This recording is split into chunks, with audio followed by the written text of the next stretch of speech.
Hello, Mr. President. It is Saturday, November 18th. It's around 5:33 in the afternoon.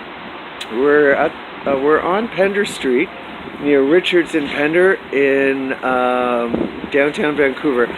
What I wanted to do, I was passing by this store this morning, and unfortunately they just closed. They closed at 5 o'clock on Saturdays. And I wanted to draw your attention to the fact that I've talked about the fact that 35 million Canadians were evacuated in a giant exodus of biblical proportions during the Great Water Apocalypse of May 2016.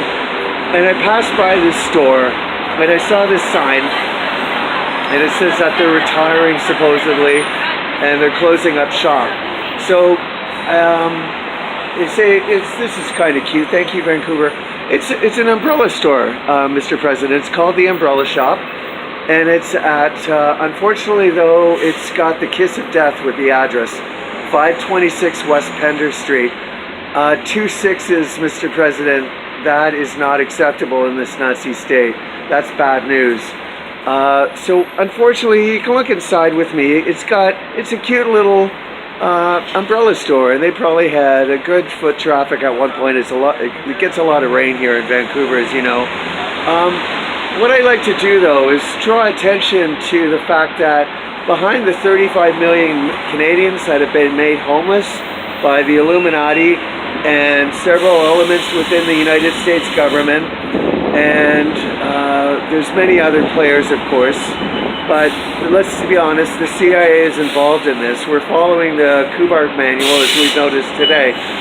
But you look at a store like this, Mr. President, I walk by and I see a family that probably has spent their whole lives putting their sweat equity and their money into this store, and because of a bunch of maniacs that wanted to have the whole pie to themselves, 35 million Canadians had to flee their homes, and now, Mr. President, are homeless. And the owners of this store, I've never met them, I don't know who they are. I pass by stores like this all the time, and innocent Canadians that have worked all their lives, built in a business, and are proud of what they did and what they accomplished, had it all destroyed and taken away from them in a matter of days, if not weeks.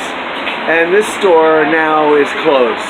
This family, hopefully they can find other employment. And then I look at this, sir, and it brings a tear to my eye, because I know these people. I grew up most of my life with these people, and I know Canadians. They're good-natured, honest, decent people. People who ran small businesses like this one that have had everything taken away from them because of the greed of the rich and powerful in the world.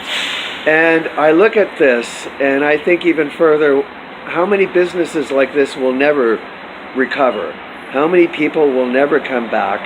How many lives have been destroyed? How many children have had their school years ripped apart in the middle of May because of the greed and sociopathy and darkness of a few? How many companies in Canada will go bankrupt? How many people will go bankrupt?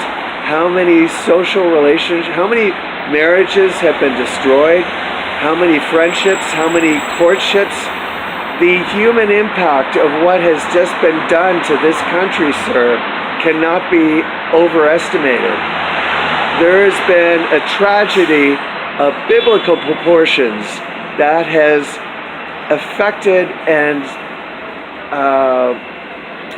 has permeated every element of Canadian society. Mr. President, no one is going to walk away from the Great Water Apocalypse of May of 2016.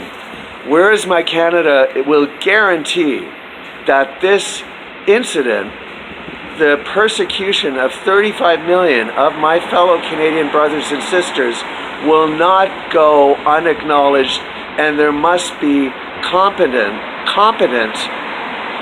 retribution and punishment laid against all the people who have hurt my fellow countrymen.